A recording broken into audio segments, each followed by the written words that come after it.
Hey boys, welcome back to some Warriors 2021 career mode. The season continues here. It's round 6 of the year, taking on the Parramatta Eels, and we're coming off a loss. It was a good start. It was a good start to the year, and it's been a little patchy. It's been a little patchy over the last the last couple of weeks it's been up and down, as the Warriors are known to do. But this Eels lineup is obviously going to be quite strong. A good forward pack, dude. I gotta be. This is a little bit off topic, but it's on topic for the Eels. But everyone.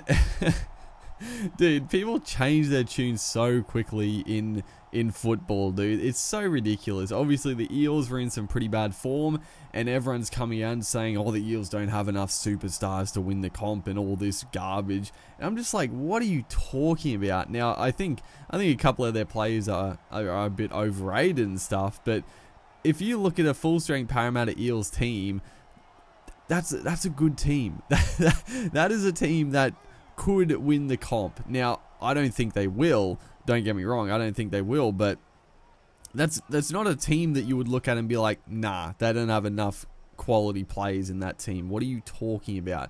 But of course, they were in some bad form, so people were going freaking nuts. And then they beat the Storm, and now everyone's just changed their tune. Mainly people in the media, I lose my mind at. Like they're so fucking. they just flip at a just a pin drop. It's unreal how quickly they change their tune about stuff. But we're continuing on here. It was a nice little start, a good kick into the corner. Clint Gutherson couldn't really do too much. He took it into touch, so we get a great opportunity. Pompey, nice ball, beautiful movement. Oh my goodness, that was that was a slick try if I've ever seen one. That was beautiful. That was absolutely scintillating ball movement. Nothing too razzle dazzle, not offloading and running 100 meters, but that was a try. That's one of the nicest tries I've ever scored. Just a nice couple of switches of play, and great ball to the winger, and he found some nice open space. So yeah, great stuff. Adam Fanil-Blake now bursting through, gets a nice pass back on the inside. So we're looking good to start this game, and like I said, it's been scratchy, but when we've looked good, we've looked very good. As we got pinged for the forward pass, which is disappointing, but the offload was on. I mean, Harris caught that ball and he was in open space, so I don't mind the offload happening. It's a great shot there. Montoya on Blake Ferguson. Honestly, Montoya, I think he's been very, very good for the Warriors after switching. I was always like, even when he was at the Dogs, I know he's got some errors, he's got some poor stuff in his game, but I was always a fan of Montoya. I thought he was a pretty decent player at the Doggies. He always put in. But at the Warriors, I feel like he's gone to another level, dude. He's just, I like watching him play. He's got some errors, but yeah, I just like guys that put in, they go full ball in attack and defense. It's always entertaining to watch. They can come up with some costly errors, but it's still fun to watch regardless. As Reece Walsh now burns them. Beautiful try there. That was simple. We had the Eels on the back foot. They were sliding in defense, and you don't want to give Reece Walsh that much room to move. He just saw the opening, just pin the ears back and cut him against the grain. That was great stuff as Harris Tavita converts. I don't know why I haven't switched the kicker. I probably should have Reece Walsh doing the goal kicking, even though he's not the greatest goal kicker of all time, but he is their standout kicker. Is Montoya is going to score the third try in 20 odd minutes. This is, geez, we're on fire. We are on absolute fire here. The Eels don't have any answer to this attacking onslaught.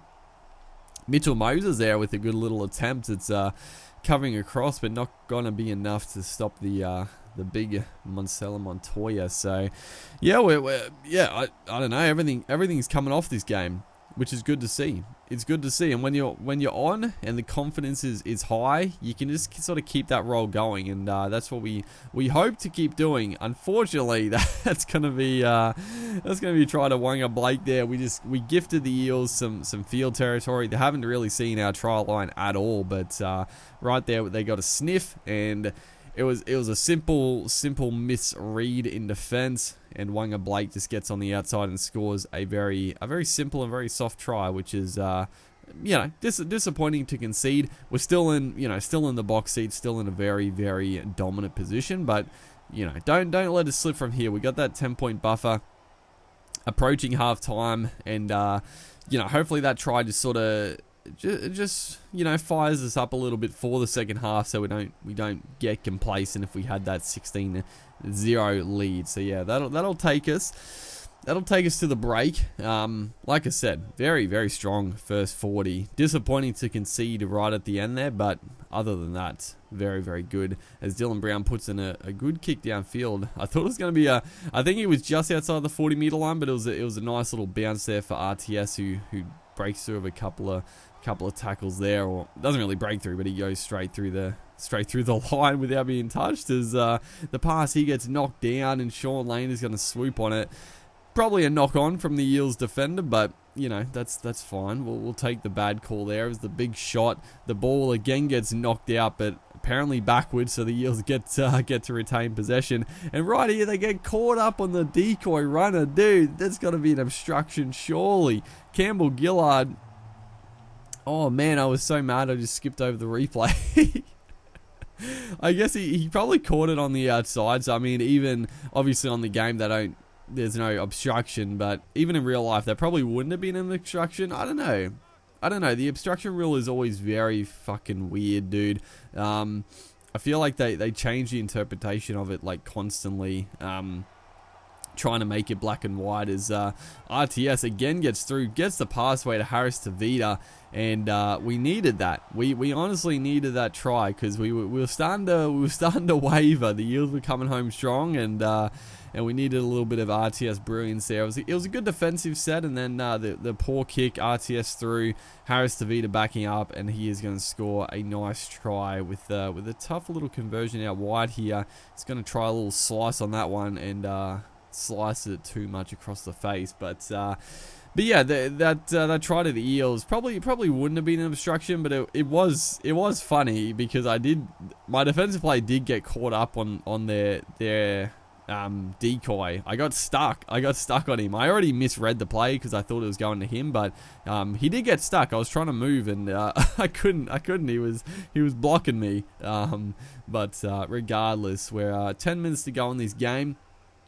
A good chance here. Ewan Aiken gets a nice little pass there. David Fusatua hasn't seen much footy at all in this game, but he's going to score a nice little consolation try nearing the end of this game. It was a bit of a it was a loopy ball across the face from the scrum, and then Ewan Aiken just sort of got, just strength, just bursting through a couple of tacklers, had the arm free, and just popped it out to Fusatua with an unmarked flank to streak down. So 26-12, I think pretty fitting. I mean, the Eels definitely came strong and looked good for a little bit there, but we've definitely been the better team for the majority of this game. So I think we've deserved this scoreline.